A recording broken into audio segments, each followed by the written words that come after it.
Bac Tunisie, les parties A et B sont indépendantes. Partie A. Une étude expérimentale d'un oscillateur RLC série en régime sinusoïdal forcé fournit la courbe de la figure 1 représentant l'intensité efficace I du courant électrique en fonction de la fréquence N de la tension d'alimentation U et la courbe de la figure 2 représentant le déphasage de l'intensité I du courant par rapport à la tension U en fonction de N. On donne U égale à 24 racine de 2 sinus de pi nt en volts. À partir de ces deux graphiques, premièrement, déterminer la fréquence propre N0 du résonateur RLC, série, l'intensité efficace I0 et le déphasage Phi0. Petit b, écrire l'expression I à la résonance. Petit c, calculer la résistance R du circuit.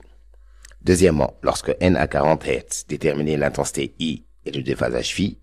Petit b, donner l'expression de I.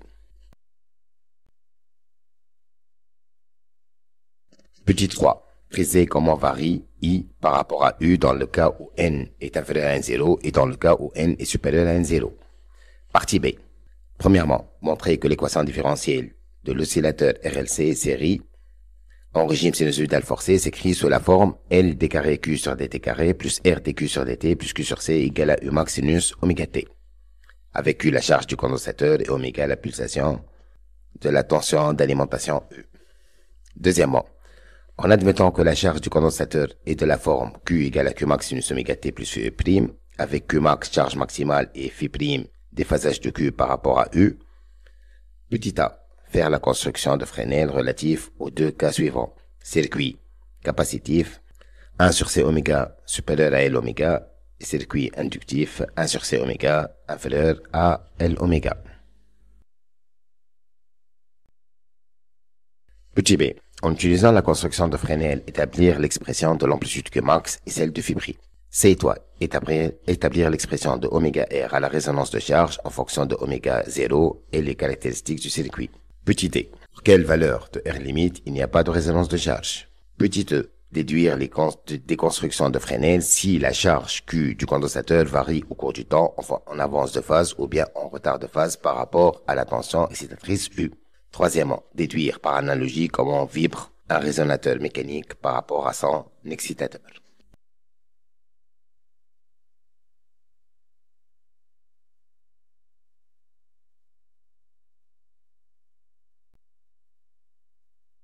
Réponse, partie A. Premièrement, d'après le graphe, donc, N0 égale à 80 Hz, I0 égale à 490-3 ampères et Phi0 égale à 0 radian. Donc, à la résonance d'intensité I max, on va choisir donc la valeur maximale, ça fait 490-3 ampères.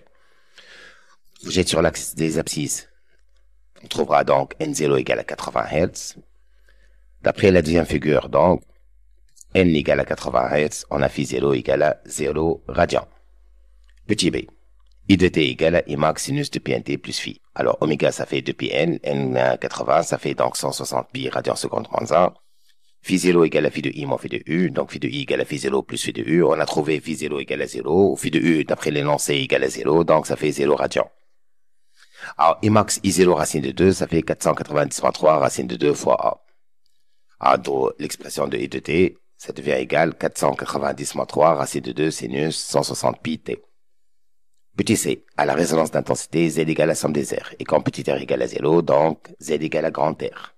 Égale à U sur I, ou U max sur I max, c'est kiff. Donc R égale à 24 sur 490-3. Ça fait 50 ohms. Deuxièmement, petit a. Alors on a, d'après la figure 1, donc, N égale à 40, on a I égale à 150-3 ampères, et Phi égale à 1,25 radian, d'après la figure 2. Alors, petit b, I de t égale à I max sinus de pi nt plus phi, on a oméga égale à 2 pi n, ça fait 80 pi radian seconde moins 1. Phi égale à phi de I moins phi de U, ça fait phi de I égale à phi plus phi de U, ça fait 1,25 plus 0, ça fait 1,25 radian. Alors, I max c'est I racine 2, ça fait 150-3 racine 2 ampères. D'où I de t égale à 150-3 racine 2 sinus 80 pi t plus 1,25. Alors, petit c, si n inférieur à n0, phi positif, donc phi de I moins phi de U, positif, donc I vibre en avance de phase par rapport à U de t. Si n supérieur à n0, alors phi négatif, donc phi de I moins phi de U, négatif, donc I vibre en retard de phase par rapport à U de T.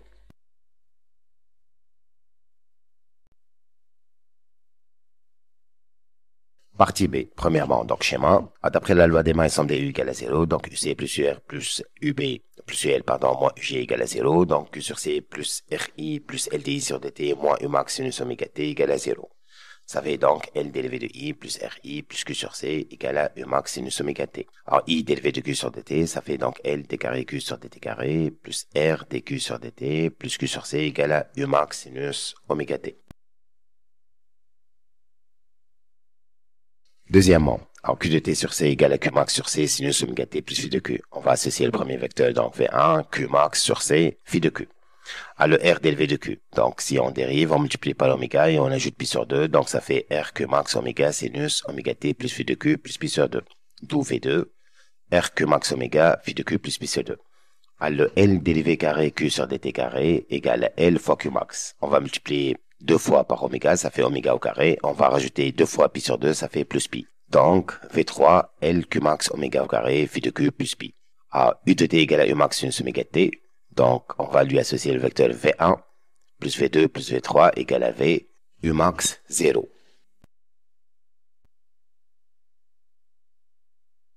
Alors, on va représenter le premier vecteur, donc, Q max sur C en bleu. Le deuxième vecteur fait un angle pi sur 2 par rapport au premier, donc il est perpendiculaire vers le haut. Troisième vecteur, phi de Q plus pi, donc il est parallèle et de sens contraire par rapport au premier. En vert représenté, c'est LQ max oméga au carré. En joignant donc le point de départ et le point d'arrivée, on trouvera donc le troisième vecteur somme U max, d'amplitude U max. On va représenter la deuxième représentation, la même, sauf que on va faire donc que le premier vecteur est moins long que le troisième vecteur. Petit b, on va appliquer donc le théorème de Pythagore au triangle rectangle. Donc U max au carré égale à R Q max oméga le tout au carré plus Q max sur C moins L Q max oméga au carré le tout au carré. On va factoriser par Q max carré, ça donne U max au carré égale à Q max au carré, R carré, oméga carré, plus 1 sur C moins L oméga au carré, le tout au carré. Donc Q max au carré égale à U max au carré sur R carré, oméga carré, plus 1 sur C moins L oméga, le tout au carré. Donc Q max égale à U max sur R carré, oméga carré, plus 1 sur C moins L oméga au carré.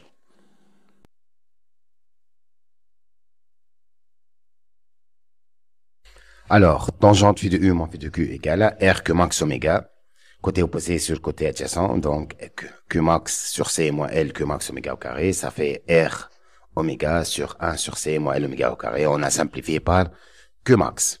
Donc phi de U moins phi de Q égale à tangente moins 1 de R oméga sur 1 sur C moins L oméga au carré, donc phi prime égale à phi de Q égale à phi de U moins tangente moins 1 de R oméga sur 1 sur C moins L oméga au carré. Comme phi de U égale à 0, donc phi de Q égale à phi prime égale à moins tangente moins 1 de R oméga 1 sur C L oméga au carré. Petit c, à la résonance de charge, Q max et max. Donc dérivé de Q max sur dérivé de oméga égale à 0.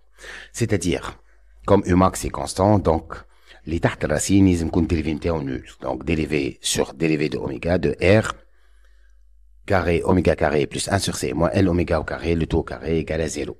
Donc, je me donne le dérivé MTN, donc R au carré, dérivé de oméga, ça fait 2 oméga R. Allez, entre parenthèses, je vais U à la puissance N, ça fait N, U prime, UN, U à la puissance N moins 1. Donc, je simple 2. Je نحل parenthèse, 1 sur C moins L, oméga au carré, delta oméga au carré, ou les changements مكتوبين, couleur, fois, dérivé de 1 sur C me fait oméga, donc 0, ou dérivé de oméga, ça fait 2 oméga R fois L. On va factoriser par 2 oméga R, tel اللي قدام ال R au carré, qui m'a fait le cours, ou dérivé اللي قدام ou tel اللي قدام ال L.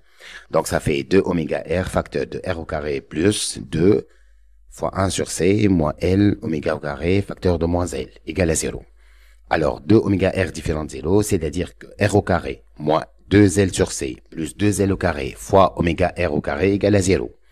Donc 2L au carré oméga R au carré égale à 2L sur C moins R au carré. Ça fait oméga R au carré égale à 2L sur 2L au carré C. Ça fait R au carré moins R au carré sur 2L au carré. Alors, en simplifiant par L ou 2, ça nous reste oméga R au carré égale à 1 sur LC moins R au carré moins 2L au carré. Donc, oméga R au carré égale à oméga 0 au carré moins R au carré sur 2L au carré.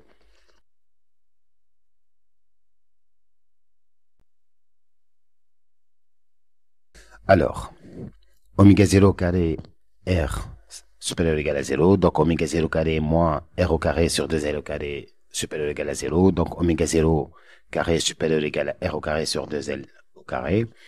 Donc, 2L carré oméga 0 carré supérieur ou égal à R au carré. Donc, racine de 2 L oméga 0 supérieur ou égal à R.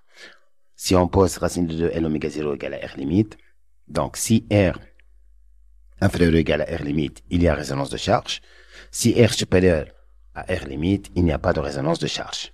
Alors, petit e, d'après les deux constructions de Fresnel, on remarque que phi de U moins phi de Q est toujours positif, donc il n'existe aucune valeur de oméga pour laquelle phi de U moins phi de Q négatif.